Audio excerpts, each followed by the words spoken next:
Ndalambana is standing by with the headline news. Thank you, Bridget. On the news headlines, ANC Secretary General Fikile Mbalula has described the Madlanga Commission as evidence of the ANC's fight against corruption in maladministration. President Cyril Ramaphosa has issued a call for the immediate release of South African nationals detained by Israeli forces. The group is part of the Global Summit Flotilla, a 44-ship humanitarian convoy en route to Gaza. And Bafana coach Hugo Broos has broken his silence on the Teboho Mokoena saga and the FIFA sanction that cost his team a valuable 3 points in the FIFA World Cup qualifying campaign. A full update follows at the top of the hour.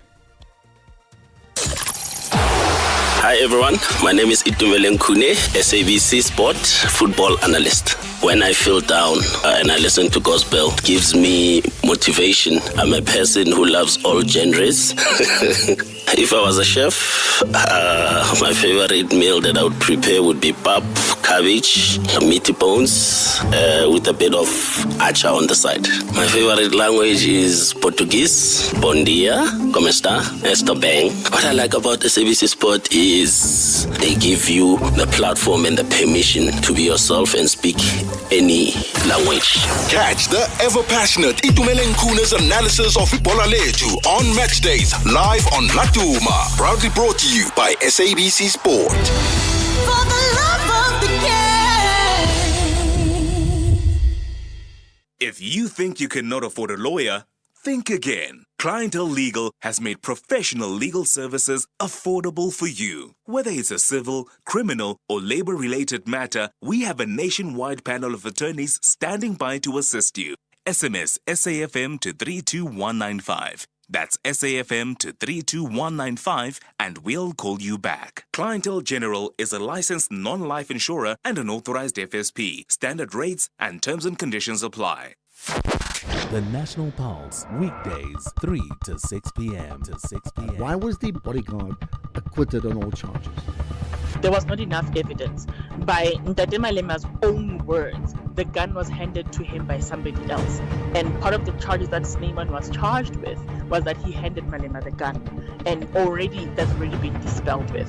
So if that is already out the way, then how then can he also be charged with count 4? If I'm not mistaken, count 4 was discharging of the firearm.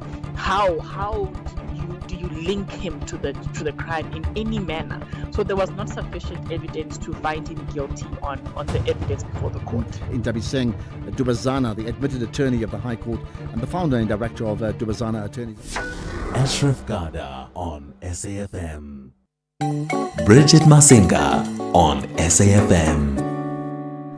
All right, coming back to wrap up on a very fascinating conversation with Dinesh Naidu, who's the Director of Knowledge at the Chandler Institute of Governance. And we're unpacking the 2025 Chandler Good Government Index. This is the 5th edition that tracks the performances of governments, well over 121 governments that are on the list. And as we were going to the headline news, Dinesh, you were giving us the positives of South Africa. That's right. I was sharing about how in some indicators, South Africa performs at a world-class level with some of the best countries in the world.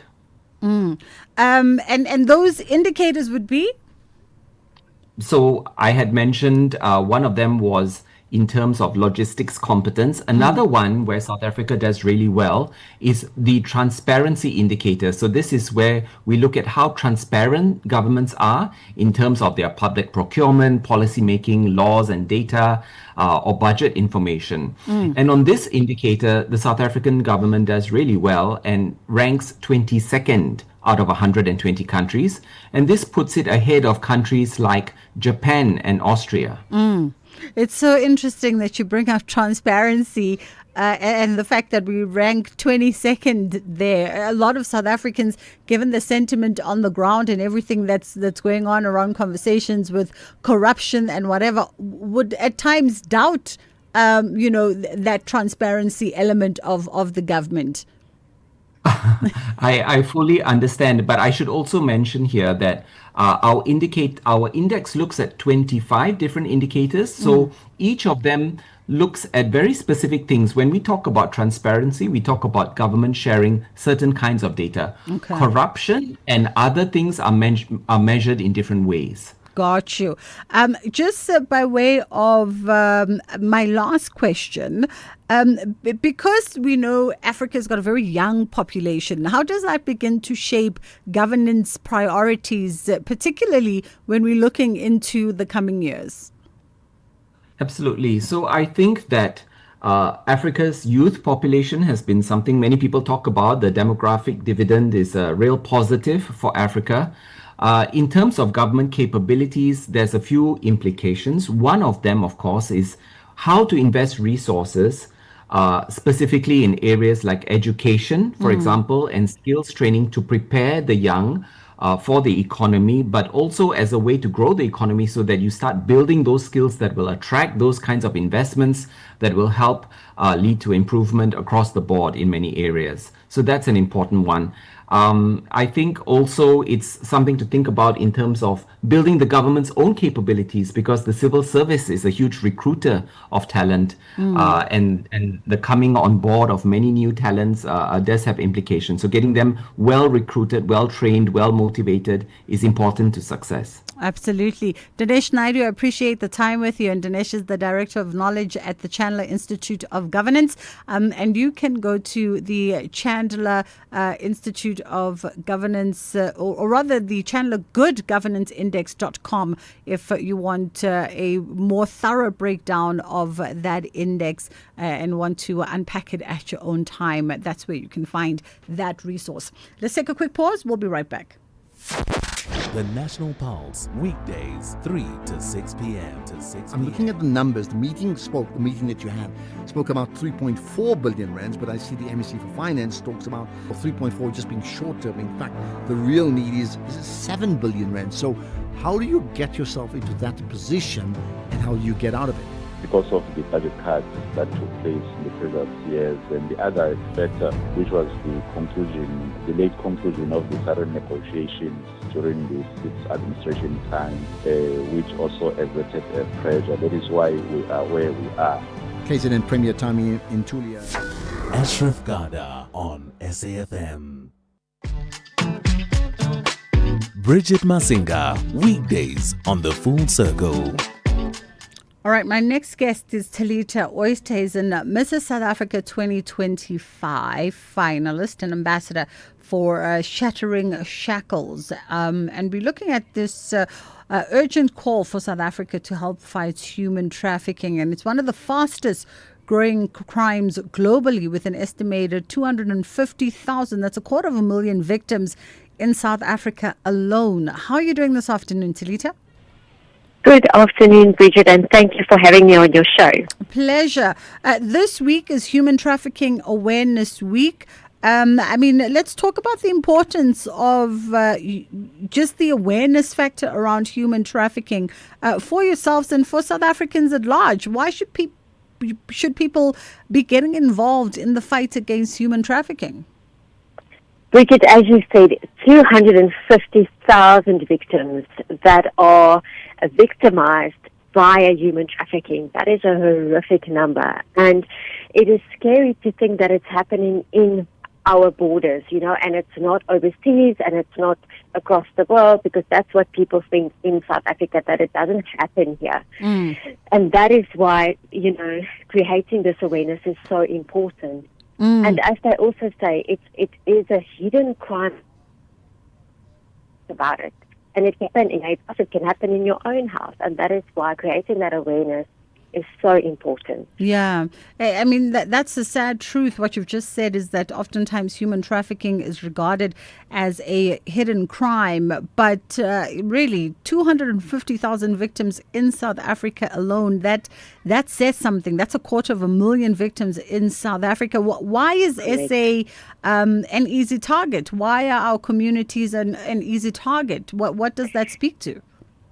So in South Africa, we are known as a country that is a source, a transit, and a destination country, which makes it so much easier. So what this means is people are taken from here, people move through here, and then they are brought that are brought here for exploitation as well. And that makes us a hub because we as they say, we offer this as a destination, a source and a transit country for perpetrators all over the world. And besides that, it's 240 billion is made out of exploiting innocent victims. It is the fastest growing crime, and it's now more profitable than the drug trade. It's only second to the illegal arms trade. That is how huge human trafficking is. And just to bring you back to the 250,000 victims here in South Africa, if you look at 250 victims, of those 250 victims, only one is rescued. Shoo. That's a sobering fact right there. That's the fact that if we had to drill it down to the micro, you are saying, and look at 250 victims, only one in 250 victims is found and freed from traffickers in South Africa. Even scarier, Talita, that you say that not only are we a destination where people can source people to traffic, we also a transit route. It's a sad part because we're also a drug transit route, one of the easiest drug transit routes. But we also now are a destination. And that speaks to a lot of the headlines that we also see on the news. We've been seeing a lot of this this year where houses are being found in different places around the country with people who have been illegally human trafficked into the country for whatever purpose. And it's in our communities. It's actually in our area close by where I stay. They actually found a house where people were trafficked. That's just so scary. It's happening in our communities, and that's why being on a radio station like FM is so important, so that we can create this awareness. Now, talk to me about the work that Shattering Shackles is doing on the ground. So they are part of the rescue of the victims. They are part of the investigation process.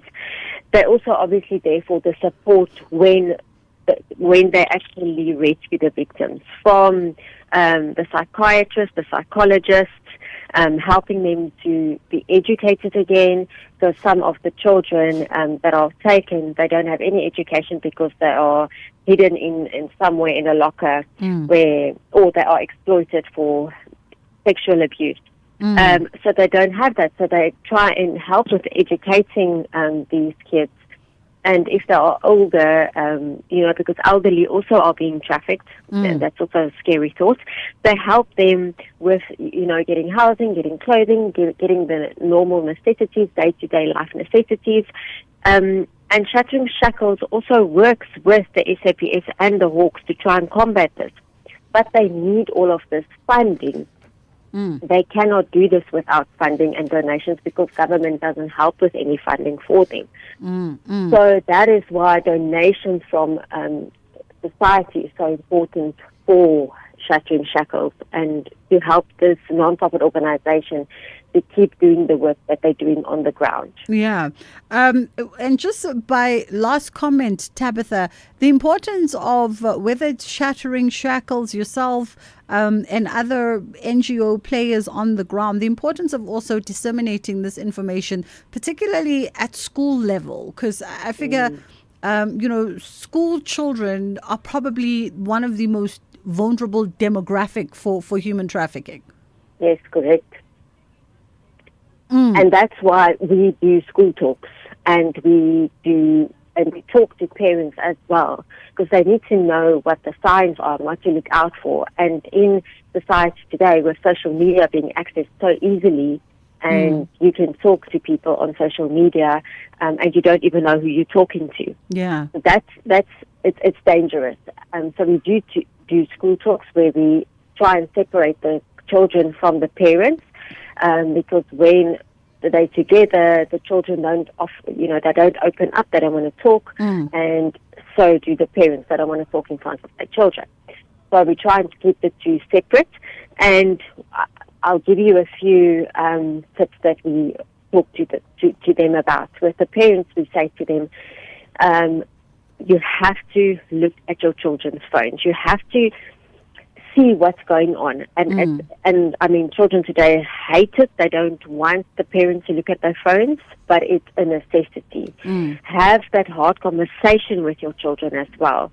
Talk to them about human trafficking. Talk to them about talking to strangers, about social media, what they are busy posting.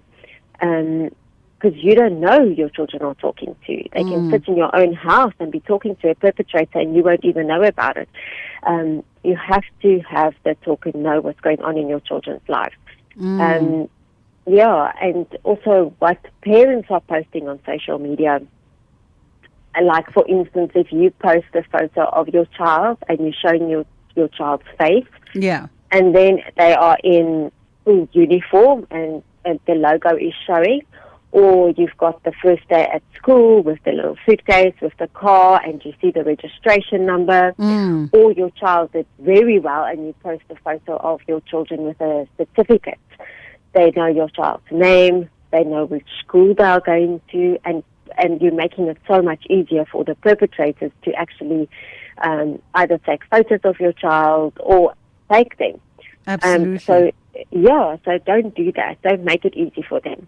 And then for children, we would say also be careful of what you post on social media. Be careful who you talk to. And it's not just a stranger on the corner. It's who you talk to on your WeChat, on your WhatsApps, on your DMs on social media. And also gaming has formed a very big part of human trafficking. And with the perpetrators grooming that person or that child for exploitation. So they would start. Yes, please proceed. No. I was just looking at the time, Talita, and unfortunately we fast run out of it. But you've opened up a very good conversation here, and I think for moms and dads, anyone really, you don't even have to be a mom and dad. If you're a safe space for a child in the family, an aunt and uncle, this will definitely be a conversation worthwhile having. That was Talita Oosthuizen, Mrs. South Africa 2025 finalist and ambassador for Shattering Shackles. And you can find them on social media as well if you're intrigued about the organization and some of the work that they do on the ground. We're going to take a quick break and then we come back on the other side and catch up with Chanel Panther. If you think you cannot afford a lawyer, think again. Clientele Legal has made professional legal services affordable for you. Whether it's a civil, criminal, or labor-related matter, we have a nationwide panel of attorneys standing by to assist you. SMS SAFM to 32195. That's SAFM to 32195 and we'll call you back. Clientele General is a licensed non-life insurer and an authorized FSP. Standard rates and terms and conditions apply. The Mpumalanga Provincial Government will host the much-anticipated Investment and Mining Conference in a drive to attract investment to the province. The conference aims to reposition Mpumalanga as a globally competitive investment and mining hub. This will afford the province a platform to reaffirm its determination to unlock new frontiers of economic growth that will benefit both current and future generations. The mining town of Middelburg in the Steve Tshwete local municipality will play host of the conference scheduled for 2nd and 3rd of October 2025. Mpumalanga, a province that works for all. The wait is over. The 2025 and 2026 English Premier League season is here, and the battle for glory is hotter than ever. Can Mohamed Salah light up Anfield once again? Will Erling Haaland keep smashing records for Manchester City? And can Bruno Fernandes drive Manchester United back to greatness? Every goal, every clash, every heart-stopping moment live. Catch the Premier League Saturdays at 3 p.m. only on S3. S3, open up.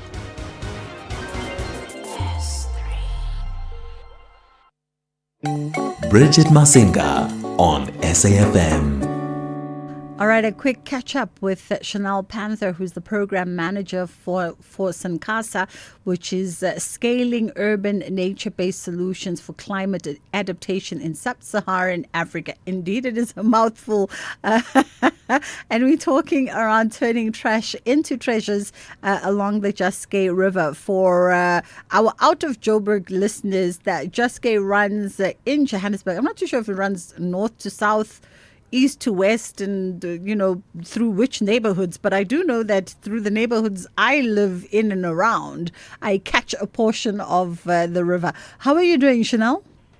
I'm well, thanks. How are you, Bridget? Thank you so much for having us on today. Only but a pleasure. Okay, I guess first and foremost, let's just get a bit of a context and understanding around SANCASA and some of the work that you guys do, not just in South Africa, but sub-Saharan Africa as well. Of course. I represent the Johannesburg Inner City Partnership. Mm-hmm. We are the managing partner in SANCASA. SANCASA is a project funded by Global Affairs Canada, and is a multi-city project designed, as you said, to scale up urban nature-based solutions that help African cities adapt to climate change.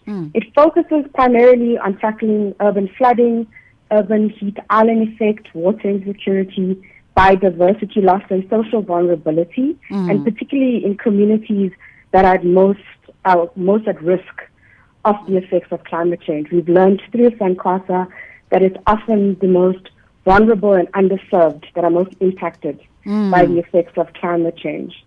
In terms of Johannesburg Inner City Partnership in this project, we are helping both create green jobs for implementation, as well as managing our grassroots organizations, our partners on the ground, who are Alexander Water Warriors and Water for the Future. Under SANCASA, we're doing several things, starting very importantly with urban greening. We are planting trees in Alexandra, in Soweto, as well as inner city of Johannesburg. We're also distributing trees, 30,000 home trees to households in both Alex. We've already done 10,000 in Alex, and we've done around 7,500 in Soweto, and we'll be doing another 12,000 to come, and planting 16,000 trees all across Johannesburg, as well as along the Yexke. Another thing that we're looking at is what we call AIP removal, so alien invasive plant removal. And essentially the purpose of this is to rehabilitate the Yexke riverbank. Yeah. Currently the bank is unstable and we have so many people that are living across it. Yeah. By removing all these invasive plants that just suck so much water out of the river, we stabilize that bank and mitigate flood risks along it. I mean, I was going to ask you, around the work that you're doing, as you so eloquently now correct us, the Yexke River. Here I am with my English saying the Juske. The Yexke River. The work that you're doing around there, because I'm not too sure actually how long that river is. I catch it around the lower Douglasdale area, but I'm not sure where it runs, from where to where. So in terms of our actual project, it runs out of Gauteng eventually, and it ends up in an ocean at some point. But in terms of our project side, we're starting in inner city of Johannesburg. The river actually hits the daylight point as it comes out from under the Ellis Park Stadium. So it hits the daylight point in Lawrenceville all the way down to Paulshof. And we are cleaning that whole entire stretch of river, which is about, I want to say, 20 kilometers worth of river. So we're both stabilizing the riverbank, removing invasive plants that destabilizes, planting new grass seeds that stabilizes the river. So you hopefully improve the health and the water quality that's running through our cities. That's already so polluted with different types of pollutants like waste. Which then brings us to your river treasures, which you were referring to. Yes, because talk to us about that. Like, how are you turning this trash into treasures? When we originally got SANCASA, we had a very clear mandate of the activities that we needed to carry out. However, our CEO at the JICP, David van Niekerk, said, how do we create a lasting legacy in the communities that we are working in? We see these litter traps and they're not that pretty to look at. What can we do to create a community space where people can learn and understand what's going on in Alex? And how do we activate these spaces? So with artist Haneli Kutsia and a collection of artists from Alexandra as well, they started designing these litter traps and different artworks along the walkway of what we call the hub in Alex. It's a bit of a green corridor to represent different things. They have Hadida sculptures, they have goats, they have different types of designs for the litter traps themselves that serve different purposes. There's a litter trap that collects, lots of small debris that falls into the river, but there's also a litter trap that can collect logs, that stops logs from flowing down the river and causing blockages. So there's this integration of both our creativity as well as technology to a point that have come together in order for us to create a space that usually is not very pleasing to the eye, but is now inviting to the communities. And also to give the communities a sense of ownership of these litter traps, because they don't belong to us. After this, when the project is done, it'll belong to the communities that it serves. Wonderful. And then the other question, Chanel, when we talk community, right, a lot of times in sort of these areas, for instance, where rivers really are left for worse to wear. There needs to be a conversation around those communities as to how do we engage with the environment, waste management and how do we dispose of that and how do we protect these water streams. What's that conversation on the ground in the communities that are most affected, communities like in Alex, for instance? Are you winning that mental war of community, understanding the role that they have to play in preserving these waterways? We are continuously trying to win this war. I think this is the vital importance of creating green jobs and sourcing the labor of these jobs from the community themselves. Through the Sankasa participants with different trainings and different learnings, they then are able to go out into their communities at least once a week to schools, to community centers, and engage with everyone to help them understand the importance of recycling or the importance of not dumping in the river. In fact, I believe through community engagement, Alexandra has seen a reduction of polystyrene in the river. Through talking. And they say it's vital even to start with the kids in school, who then take that message home. The cornerstone of this project is community engagement. We wouldn't be able to do the work that we are doing without the community's buy-in in order for us to thrive. Absolutely. Very fascinating and important work indeed. Chanel Panther, thank you so much for the time. And Chanel is the program manager there at Sankasa, who are really in the Joburg inner city spaces, undertaking those projects, not only to beautify, but projects around biodiversity loss, around urban flooding, as you've heard, preservation as well of our community waterways, and using innovative ways and technologies and localized approaches as well, just to ensure that there is a turnaround to our relationship between community and environment. So important. It's a minute to go before the top of the hour. On the other side of 2 o'clock, we're going to have another important conversation. And this one is looking at the rape crises in the country and what are the critical interventions that are needed there. We're going to be catching up with Lifeline and Rape Crises Executive Director in Maritzburg around that conversation. But that's coming up on the other side of 2. We're going to take a pause for Ondelambana to bring us the latest in the news at the top of the hour, and then we'll be back. SAFM 104 to 107 nationwide. SAFM supports a litter-free South Africa. Play your part in keeping our surroundings and environment clean. SAFM, leading the conversation. Has heard explosive evidence from various witnesses with implicated ANC and NEC member and police minister Senzo Mchunu of allegedly been linked to the criminal underworld. Balula has further reiterated the ANC's support for the commission. Balula was speaking at an ANC press briefing at Luthuli House in Johannesburg, where he briefed the media.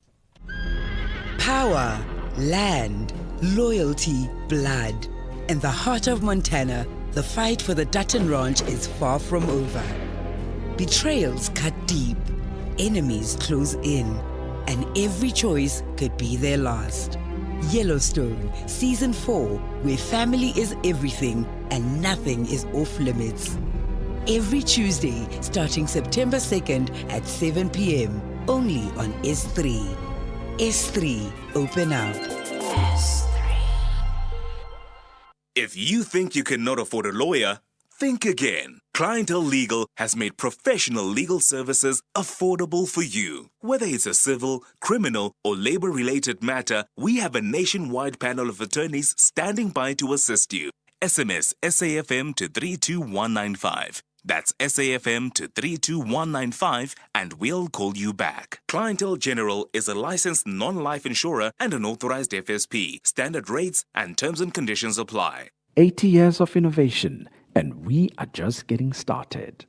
The CSIR, an entity that falls within the Ministry of Science, Technology and Innovation, together with the global sustainable technology and innovation community, presents the CSIR at 80 GISTIC Conference in Pretoria from 8 to 10 October.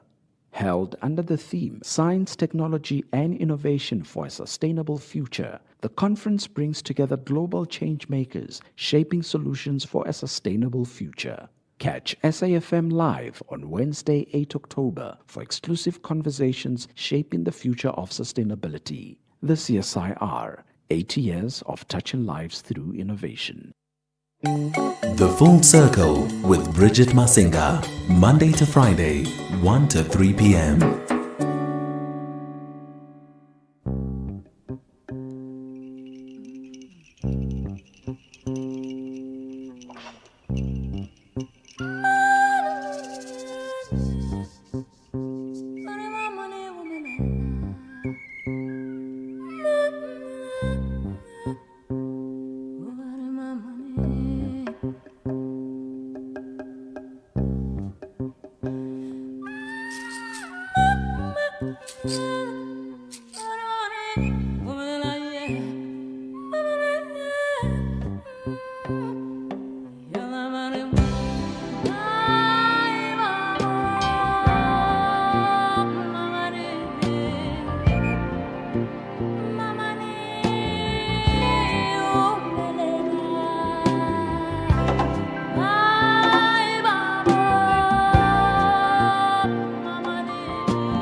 It is the living legend herself, none other than Mamleta Mbule, coming through with Mamani as we entered the 2 o'clock hour. Okay, our next conversation is going to be with the Construction Industry Development Board of South Africa, Ubongani Lala, the CEO, and we want to just understand better around the CIDB's blacklists of 4 contractors from doing business with DPW.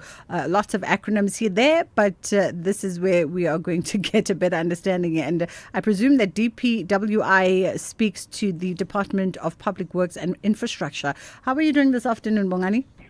I'm very well. I'm very well, and yourself? I'm great. Thank you so much. Cannot complain. So the Construction Industry Development Board has, since of June this year, blacklisted 40 contractors as part of the Department of Public Works and Infrastructure's cleaning up of the system. Give us some context, firstly, behind what led to this. Were there challenges and burdens that were faced by the industry? What essentially has been the journey? What really moved us to this part was the fact the number of projects that are failing in the construction industry. We are seeing more and more projects being incomplete, cost escalating, and part of that is attributed to contractors that are not competent or are claiming to have credentials that they do not have. So we looked at those projects and those that were reported to us where there were cases of fraud and corruption during the registration process, during the bidding process, and really tried to use sections of our Act to prevent those businesses from doing work with government in construction.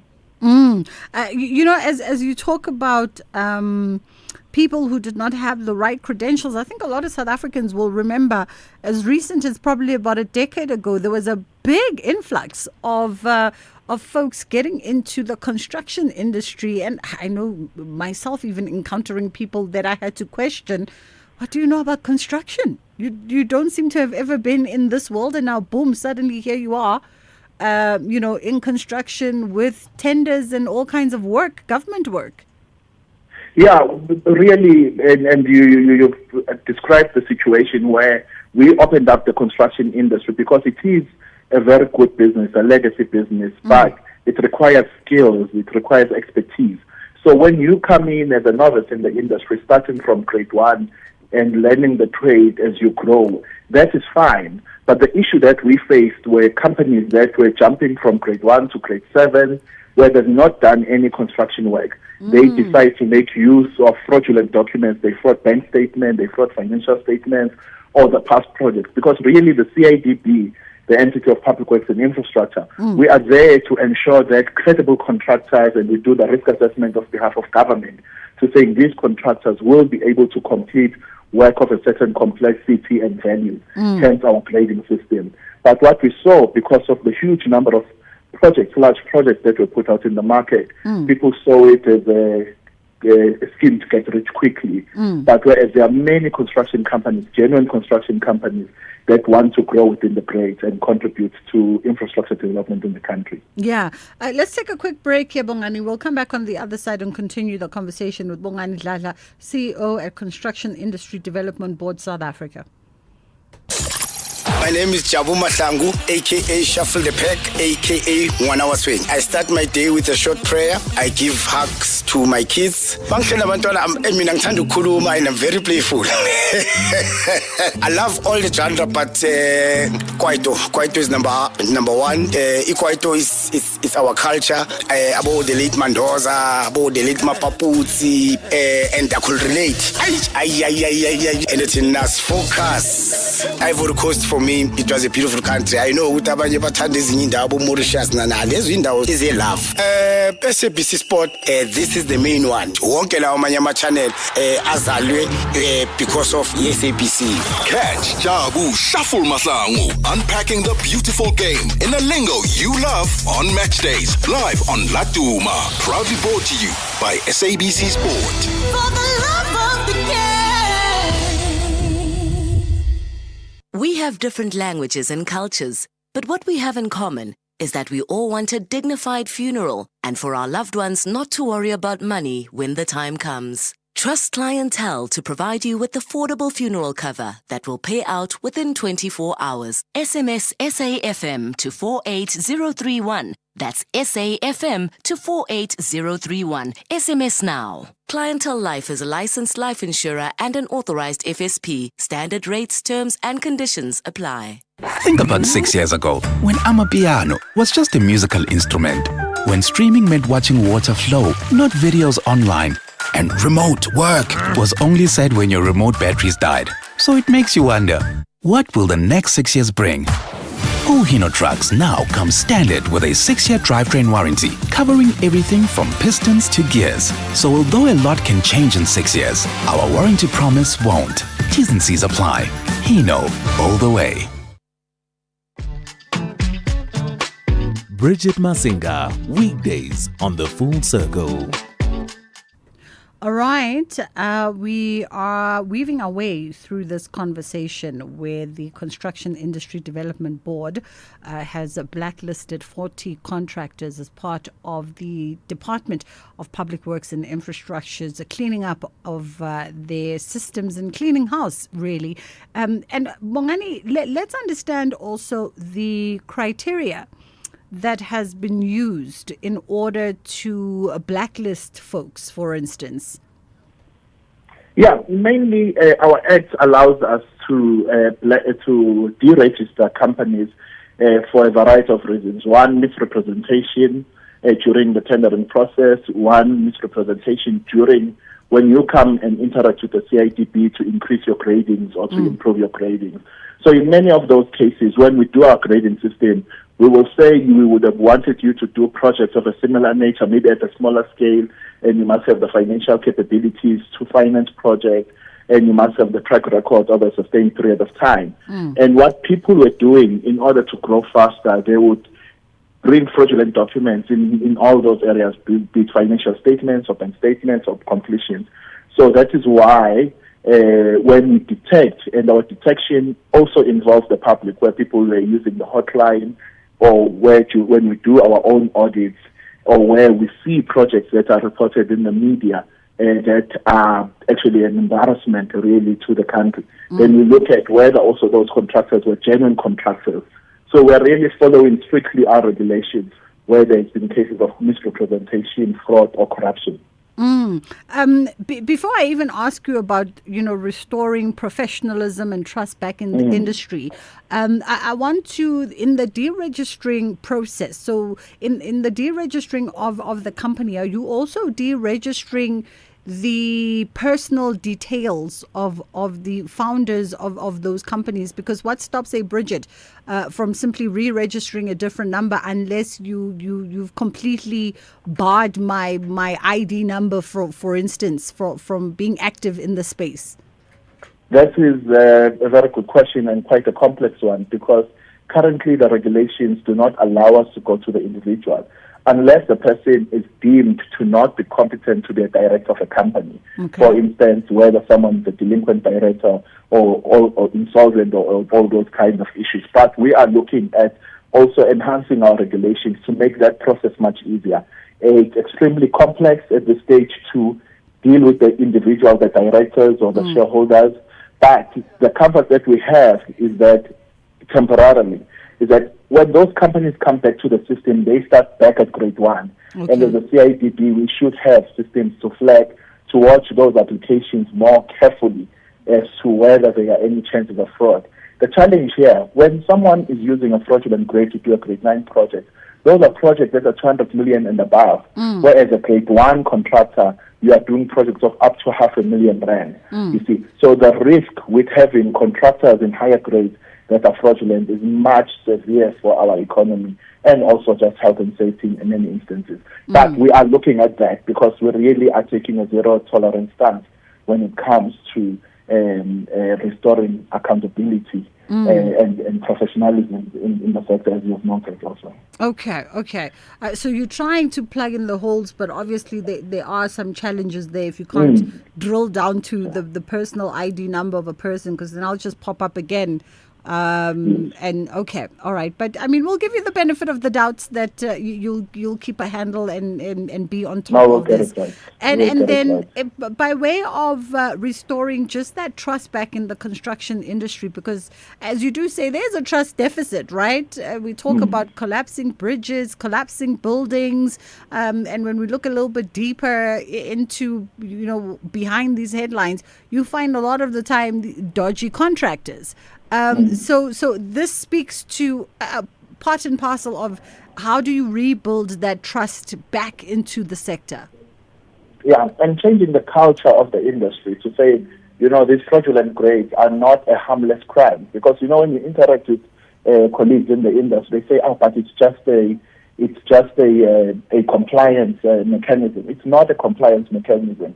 It's a risk mitigation mechanism on behalf of the South African public and government and taxpayer money.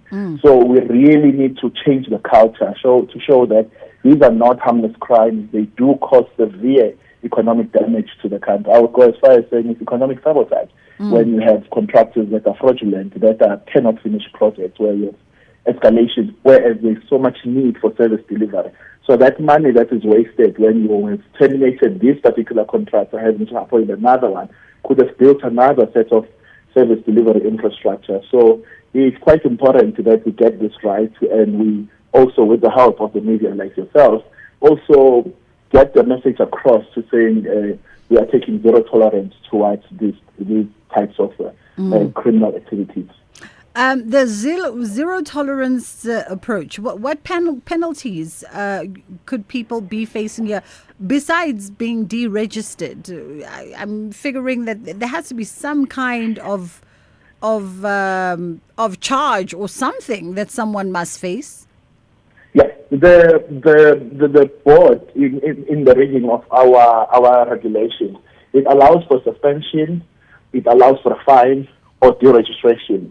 But the board has taken the view that a crime is a crime. So to set the tone correct in the industry also, and to set the culture correct, we have to go for the ultimate penalty, which is a deregistration, meaning that you will not be able to do work with Public Works or any other government department or state-owned entity as a construction company.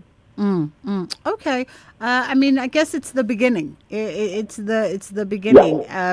Some folks would argue that there needs to be a harder stance, especially for people who perhaps are, two-time offenders, people who've chanced it once and then they come back and chance it again.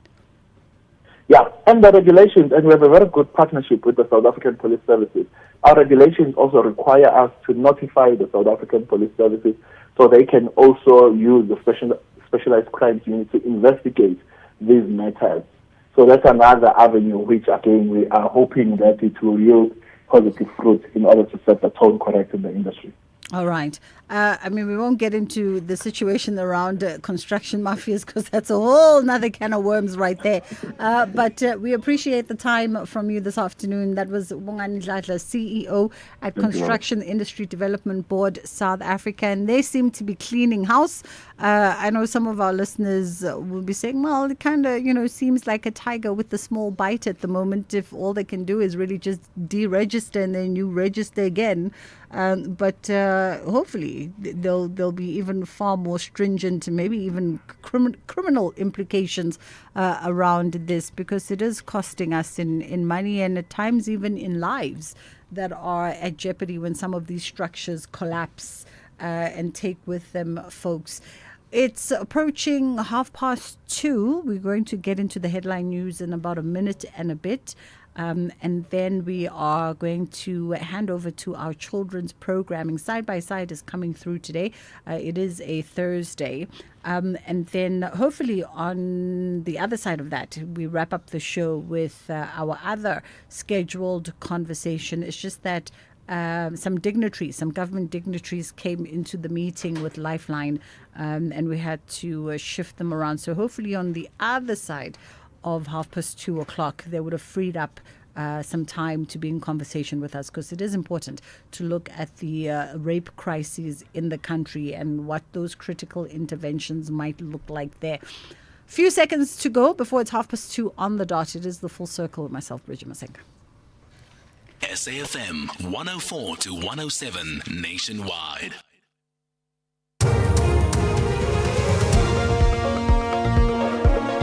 News headlines. Deputy Minister in the Department of International Relations and Cooperation, Alvin Bortis, says the family of the late Ambassador Natim Tetwa has formally identified his body in Paris today. ANC Secretary General Fikile Mbalula has described the Madlanga Commission as evidence of the ANC's fight against corruption and maladministration. And President Cyril Ramaphosa has called Israel's interception of a flotilla trying to carry aid to Gaza a grave offense against global solidarity aimed at relieving suffering. This as a number of countries have expressed concern over the interception. Have an update follows at the top of the hour. SAFM's award-winning drama department presents to you the radio drama series Skyline. Press cockpit medical emergency now. Cabin crew to your stations. Where the skies promise adventure, but behind the cabin doors, untold secrets are found. He's signing off on cheap parts they installed like it's nothing. Catch the radio drama series every Saturday at 9 p.m. on SAFM, leading the conversations that move us.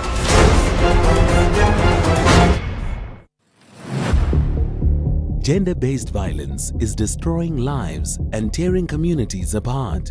It happens in homes, in schools, at workplaces, and too often in silence. But it doesn't have to continue. If you see it, speak out.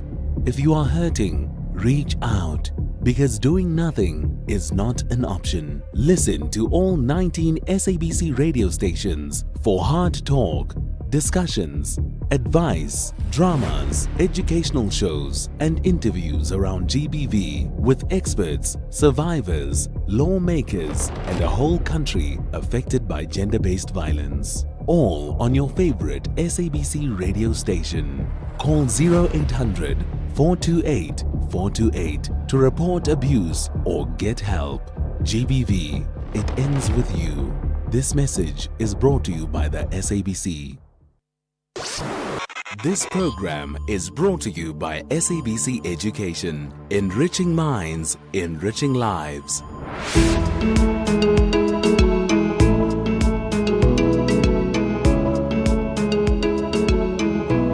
Side by Side.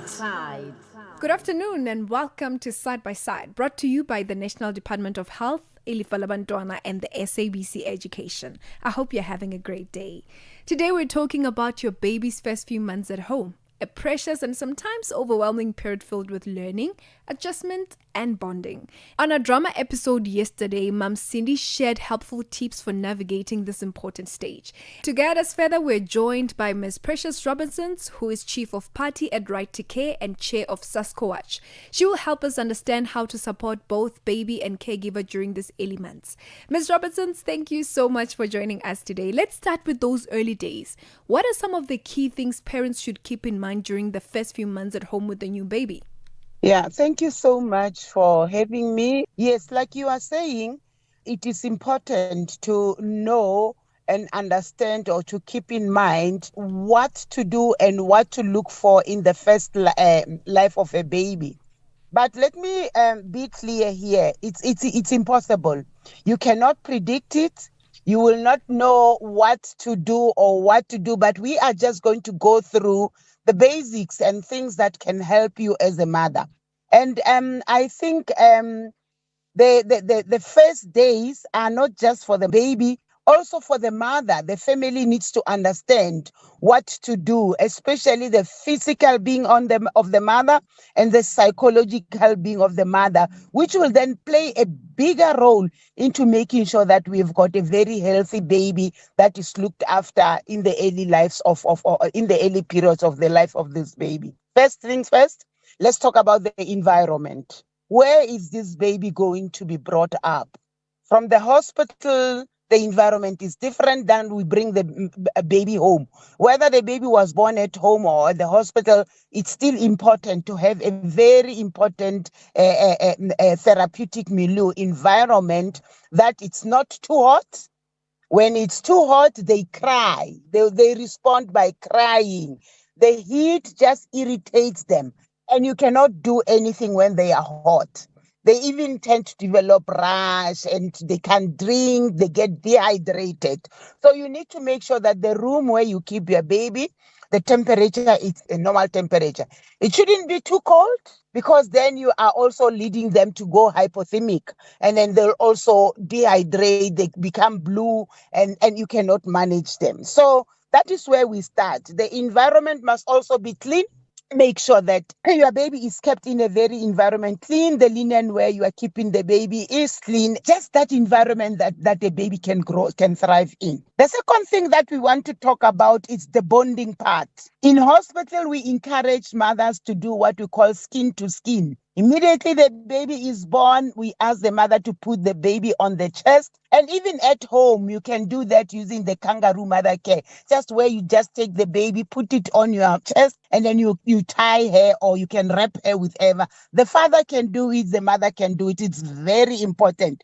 It brings about the bonding, the gentle skin of the baby feeling the mother's skin. It strengthens the bond and it makes the baby so comfortable and they sleep so peacefully. Just the feeling of being on that skin, the babies just tend to relax. The other part is the feeding. Whether you are going to breastfeed or you are going to formula feed, let me be clear here. We are encouraging mothers to breastfeed their babies all through exclusively for the first 6 months. If it's not working, yes, you can do express, put the milk, and then you can do a cup feeding or whatever for the baby. But we do want a baby to grow well through breastfeeding. There will be those cases where breastfeeding is impossible. That's when you look at providing your baby formula. But it's important for these mothers to talk to their healthcare providers to seek advice on how to feed the baby, what to feed the baby if ever breastfeeding doesn't work. But then now it goes back to what do a mother do when there's no milk? And at times, mother says there's no milk because they do not understand that the 4 milk that comes, which is the colostrum, the first drops that comes out are very nutritious and are very good for the baby. It doesn't matter how little they are. The more the baby suckles, the more the baby is able to latch on the breast, the more nutrition they get. And it's a way of stimulating a breast milk flow when you put your baby on the breast immediately or regularly. The other aspect is sleep. New babies tend to sleep a lot, but then at times they go on, off. And then it is at this time of a baby's period that mothers need to start to establish a sleep routine. When do I bath my baby? When do I feed my baby? And where do I make my baby sleep? And then for a baby to sleep, you need to be singing those lullaby songs. Pundana, pundana, making them comfortable. And gradually your baby will sleep. And then you rock them, see them rocking them, talking to them. They'll be staring at you, looking at you. You'll be thinking that, oh, this little cutie doesn't understand. They are seeing the communication. And that gradually puts them to sleep. That's very important. And I think this can be done, my darling, if at all you've got a good support system at home. Your mother, your aunts, I still want the fathers to be there. The father of the baby must be there, help you carry the baby, talk to the baby, kiss the little one on the cheek, talk to the little one. I'm telling you, this baby will be looking forward to leave because already they feel that they are welcome. And I think there's quite a lot that you can talk to about, but then babies are unique, they're different. But these are the basic things that I think at home we need to do. Babies need to grow in a loving environment. No fight, no noise, no whatnot, no strife, no whatnot. Love, peace, and happiness. You'll see how your baby will grow a healthy person. And Ms. Robertson's also in this first few months, babies change and they grow so quickly. How can parents best support their little one's development during this stage? That one is just to make sure that you can provide a safe, a loving environment, stimulate their baby, talking to them. Parents must be responsive to their babies, look into your baby's eyes. When you talk to them, show that loving. In the private sector, we also take babies to massage. They massage them, massage their little feet. Oh, yes. Massage their backs, massage their little feet, massage their little tummy, make them sleep on their tummy and massage them a little bit. Talk and stuff. Bring those little musics for the little one in the room and then make the environment calm. When you go for a massage, you as a mother, you want that environment to be cool. You want that music to be singing from far. That's exactly what you do for your child. Look your baby in the eye. Talk to your baby. Call him or her those beautiful names and sing for the baby. I'm telling you, that is exactly what will make a baby and a mother thrive well and grow in a healthy environment. And a common concern for new parents is growth. Babies seem to grow overnight. How fast do babies usually grow in those first few months? You see, a baby can be born weighing 3 kg, but within immediately after birth, they start losing weight around a few kilograms. They lose them, but then within 2 months they regain their weight, 0.7 to 0.9 kg. They do regain it, but it also depends on their feeding patterns. How do they feed? And then do they feed well? What do you feed them? But it's not something that parents should worry, because in the next 2 weeks of life after they've lost weight, they regain their weight. The most important thing for you to consider is to make sure that your baby it's feeding well. Breastfeeding, they breastfeed well. You don't add any solids, you don't add any water, whatever. Just let the baby live on breast milk. Unless this baby has got problems, they cannot take a breast milk, or the mother has issues. That's when you can give a formula. Also, it needs to be prepared in a clean environment. You need to avoid things like diarrhea, vomiting, because once you feed the baby contaminated milk in contaminated bottles, you are exposing the baby to diarrhea and vomiting and other diseases. First few months of life, you don't worry about physical, cognitive, or what. You worry about the well-being. We call it help the baby breathe. Another concern is crying. A lot of parents actually get frustrated, especially new moms. How can parents tell the difference between normal cry and if something might be wrong? That's a very important question. It's very good that you asked it. You see, babies have got a characteristics. Once your baby is born, they cry. This is a cry that the baby cry. Nga, nga, nga. Then you soothe them, and then you hear them keeping quiet or calming down a little bit. But when your baby has got this high pitch cry and they don't stop, they cry and they cry like something is eating them or is burning them, then you need to start worrying. And then you also have to now take your baby to a healthcare professional. They need to go and assess the baby to check as to whether this baby doesn't have issues with dehydration. Are there no physical abnormalities? Are there no physiological abnormalities that are affecting the baby? Babies who have got dehydration, they also have that difficulty. The voice sort of comes out very strained. It's high pitched, but it's strained because they don't have energy, and you look at them, the little lips are dry, the skin is becoming dehydrated, the eyes are getting sunken. Then you know that, no, this is not a normal cry. And the other part, it's when your baby just wakes up at night crying non-stop. Check the nappy. If you check the nappy, you feed the baby and the baby still cries. Check the umbilical area. Check as to whether there's no inflammation, whether the umbilical cord is drying well, and then check whether the baby's not developing any nappy rash or whatnot, because those are irritated cries. That tells you that there's something that is not right with the baby. It's just not a cry of a baby. But babies who are crying normally, they cry. When you try to calm them down, they keep quiet. But those that cry persistently, a high-pitched voice cry, then and it doesn't stop. That's when you need to now start looking for the markers and pointers of a problem.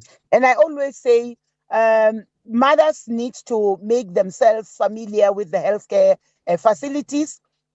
Use them as much as possible. You rather go in there frequently than not go at all. Once they've given you the visit, come 6 days, please go. It's for the betterment of yourself and your baby. Ask your healthcare providers. And mothers should stop self-medicating, my dear. We have got a tendency of just buying. Somebody says, oh, they sell this, they sell that. People go and buy and feed that to their children. It's not right. Don't give your children things that are not recommended by medical professionals. But I think with this current environment where things are no more as organic as we know, we really need to be careful of what we are feeding our children. Ms. Robinson, you spoke about mothers' well-being. Sometimes parents feel overwhelmed and unsure. Is it normal to feel that way, and what can they do to cope, especially on this few first months of the baby at home? Immediately after the birth, the hormones and the psychological stress and whatnot makes this woman so depressed, so overwhelmed that looking after a child becomes a problem. Some of them even reject their children. We don't pick it up. And that is where now you need the support of the significant others. If you don't have those people around, get a nurse, a midwife who will be able to advise you on what to do when milk is not coming out, what to do when your breasts are engorging and they are starting to be hot and they are bigger than what you think, the milk is not, all those things. You're bleeding, your episiotomy down there, if it's not healing, the uterus, if it's not going down as expected, what is it that we need to do? We also need to look at a mother who's becoming pale. Gradually, she's becoming white. The eyes, the child is also becoming yellow, becoming jaundiced. Overwhelmed mothers cannot be able to pick that up. At times, we think it's normal, but at times it's normal. It's not normal. Ms. Robinson, thank you so much for joining us today. In closing, what message of encouragement would you give to new parents who are adjusting to life with their newborn baby? So my message to them is don't give up. Just be positive, love your baby, love yourself. Keep asking, knock next door. Even if this one is not your mother or your aunt, ask them, get advice. And then if things fail, there's what we call Mom Connect in the Department of Health. Use Mom Connect to send your questions and ask them what to do. And then I think Ilifalabantwana, National Department of Health, Saxo Watch are there advocating for mothers to be supported. Reach out and we definitely assure through Mom Connect and other platforms, you will be supported. And thank you for listening to Side by Side. Join us again same time next week when we'll be talking about hitting children and why there are better ways to guide and discipline them. This program was brought to you by SABC Education. Enriching minds, enriching lives. If you think you cannot afford a lawyer, think again. Clientele Legal has made professional legal services affordable for you. Whether it's a civil, criminal, or labor-related matter, we have a nationwide panel of attorneys standing by to assist you.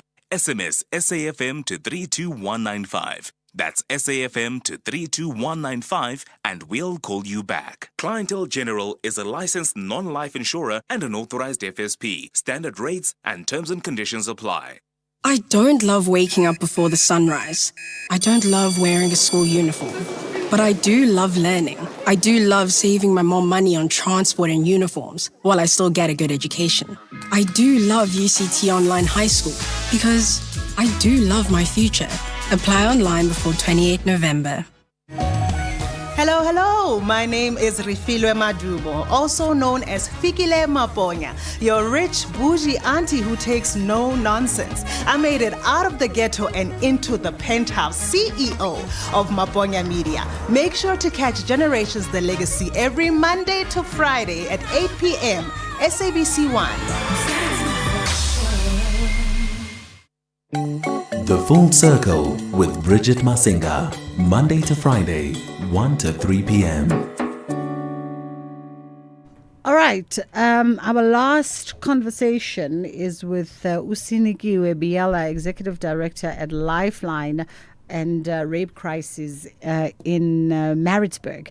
And we're talking around the alarming crisis when it comes to rape in South Africa, and trying to find what are some of those interventions that are needed to turn the curb on this conversation. How are you doing this afternoon? I'm good, Bridget, and how are you? And I'm also greeting all the listeners of SAFM. I'm good. Thank you. I'm good. Cannot complain indeed. We're having this conversation, but in your neck of the woods in Maritzburg, just about 2 weeks ago, there was actually a rape incident. Incident doesn't even seem the word. There was a rape incident where a 17-year-old girl was raped allegedly by a police officer who's now appearing in front of the courts for a bail application. And I think for me that story also speaks to, well, who do we trust if we can't trust those who are meant to protect us? True. That's very true. Yeah. So we're very concerned, Bridget, about that case. It is indeed a case that Lifeline Pietermaritzburg is supporting the young girl. The girl was walking on the streets in the evening 2 weeks ago with 4 boys. So she thought she was protected because she had 4 boys with her while she was walking on the road. And this man that was not in police uniform at the time came and joined them while they were walking, and out of nowhere he pulled out the gun. He told the boys to flee the scene and captured the girl. So the girl was raped from 11 o'clock at night until 2 o'clock in the morning. Repeatedly for 3 hours she was captured by this man that it turned out the next morning that indeed he is a police officer working for a police station in Pietermaritzburg. Wow. I mean, what a horrific story. It's crazy. You think you've taken the precautions as a young girl walking the streets. You've taken the considerations. You're walking in company. You think it's even better company because it's boy company. So you think at least you've got muscles to protect you a little bit. And then you get confronted, by gun in face, and what are you even expected to do in this situation? And that speaks to just the situation on the ground in a lot of our communities, that element of not feeling safe and secured, and that you really could be attacked and find yourself being a victim in any space. That's very concerning, especially if you think about places where we think we're safe. We always tell our survivors, you must run to a police station if this and this happens to you. But what is also worse about this case, this 17-year-old child that we can't really disclose her name to protect her identity, the boys that she was with, they fled the scene, but they went to look for help. So when they found help at the same local police station, the police then went to follow where the girl was taken to, and they found the girl in early hours of the morning at 2 o'clock. The perpetrator was still doing the act, and they shouted the name of the girl. The girl responded. Then they knew it was indeed the girl that was captured. It was happening in the nearby bush. So this man, the perpetrator, took his gun, his police officer's gun, shot his own colleagues that were coming to rescue the girl. So there was a shooting spree between the perpetrator, who's an SAPS member, and the SAPS members that were coming to defend and rescue the girl. And during that process, the girl also got shot. Luckily, she did not sustain severe injuries. She survived, but she got shot. So the audacity, this man, he knew he was doing something wrong. He still fought when his colleagues, even though at the time they did not know it was their colleague that was doing this. But he did not actually flee the scene. He still retaliated, and he was shooting back at the police. I think what is said as well is that it's not his first case. A few months back, he had raped another 15-year-old girl, and he spoke to the girl, and he bought the girl a smart phone and other things, and the case was withdrawn. And we know that if the girl is 16, she's underage, that rape case should not have been withdrawn. So you could see how he was kept in the system even when he had allegations of rape, and that's why he continued. In his head, he can do it again and again and again. While this is a very, very sad story, and we're not sure the future damages this young girl is going to sustain, but we want to commend the boys that went in the wee hours of the night to look for help. We need more men like those boys because they're all young. They're all doing first year at a tertiary institution, but they did not sleep when the fellow student was snatched away from them. So we commend them. We commend the strict response of the Places police station because when they were told, they didn't know it was their colleague, but they still went and they looked for the girl and they found the girl. So I think why this police officer is rotten and corrupt to the core, but we're still grateful that there was a strict response, and we know now that the case is being managed by IT. It's been removed in that particular police station. But I think what troubles us, why he was kept in the system when there was the first allegation of rape, and how SAPS is vetting police officers before they work as police officers. Are they even going through any vetting? I was about to ask that, Sinigiwe, because, on the show we have a lot of conversations around issues of GBV, of rape, and oftentimes we speak on people who work in particular places, right? So if you're going to work with those who are vulnerable, the elderly, the sickly, young children, for instance, what measurements are taken to vet folks? What measurements are taken to ensure that teachers in the classrooms are who they say they are and they don't have criminal records or pending matters that speak to sexual harassment, physical abuse, because they deal with the most vulnerable of society. And even in the safety and security arms, to your question of how are we vetting, if we are vetting police candidates when they come into the police force, and are we keeping a track as well, monitoring their psychological well-being to ensure that people are still of healthy mind and frame even when serving for a number of years? I think, Bridget, you have a good point. I don't think our vetting system works efficiently as it should. Because if it was working efficiently as it should, this would not have happened. The fact that now this man took this guy in front of other people, it means he's really brave, and I'm assuming he's been doing it for a very long time for him to be brave that you take the woman to go rape her when there were witnesses. So I think he should have been removed from the system many years ago. But as I said, I don't think the vetting of all those disciplines that work with young people is done efficiently, and I don't think it's being expedited, because by now you will think all schools should have done it, all social workers should have done it, police, nobody that works in the space should actually not go through this serious vetting process to make sure that our children and women are safe. Yeah. Just by way of our final point, Sinigiwe, what do we do here to intervene, especially when it comes to cases of rape? I think, Bridget, okay, I think there's a few things, but what we would like to see happening tomorrow, we don't want this heartless, ruthless perpetrator to be given concept bail tomorrow, because tomorrow is appearing for his bail application. So it will be insane to even think that he might be granted bail when he has done this, and he also shot back to the police officers, which just tells us he's not scared of the law.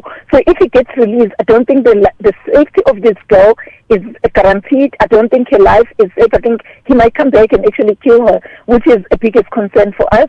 But secondly, I think Mr. President, I think it was in 2023, he went on live television and he told all South Africans that people that are accused of gender-based violence will not be granted bail. I think, Bridget, it's high time, Mr. President. I think we've lost Sinigiwe, but, we just have a minute to go before the end of the show. Okay, she's back. Just a minute to wrap up, Sinigiwe. You were saying that it's high time that Mr. President follow through. Can you hear me now, Bridget? Yes, I can. Hi, Bridget. Sinigiwe? Okay, our connection is breaking with Sinigiwe, but just looking at the time, we have to wrap anyway. But I think what Sinigiwe was about to say, that on the back of Mr. President standing on that podium and saying that those who perpetrate GBV and sexual violence should not be granted bail, that it's high time that he really puts his money where his mouth is and follows through on those commitments. When was that summit? The GBV and Rape Summit 2018, when he was convened by all the NPOs and NGO stakeholders to really come hear the cries and plights of South African women. And he made commitments then. Yes, there have been some traction to one or two elements that were brought up there, but more needs to be done. We send out our hearts to the 17-year-old victim in Maritzburg and her family. That's it from us. Ashraf is broadcasting from Gqeberha, from what I hear, so he'll be coming through from there. We will see you tomorrow. Inshallah, God willing, we get to do it again. SAFM 104 to 107 nationwide.